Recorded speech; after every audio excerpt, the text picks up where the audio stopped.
लोकप्रिय अंतर्मनाचा वेध घेणारे news channel star city one. राज्यातील आणि देशातील राजकीय घडामोडी पाहण्यासाठी आणि इतरही बातम्या पाहण्यासाठी सबस्क्राइब करा स्टार सिटी वन। हे सांगितलं असतं तर जास्त बरं झालं असतं, परंतु माननीय देवेंद्रजी फडणवीस यांनी माझ्या व्यवसायावर जी टीका केली त्यात ते अर्धसत्य बोलले।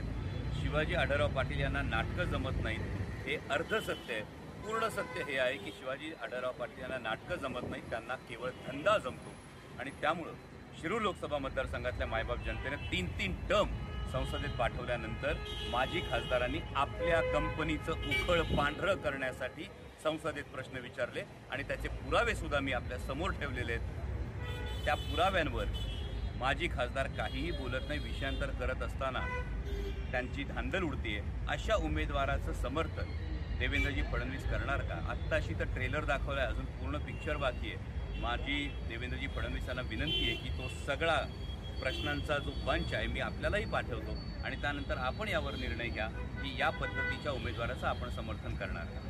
दुसरी गोष्ट, आपण माझ्या व्यवसायाविषयी जे बोलताय त्यावरून खरं तर मान्य देवेंद्रजी, मी रात्रीचा वेश बदलून तर कुठे जात नाही, पण त्याही पलीकडे जाऊ नेमका कशाचा त्रास होतोय हे मला कळलं नाही की छत्रपती संभाजी महाराजांचा खरा इतिहास मी लोकांना दाखवला, हे चूक केलं का हो?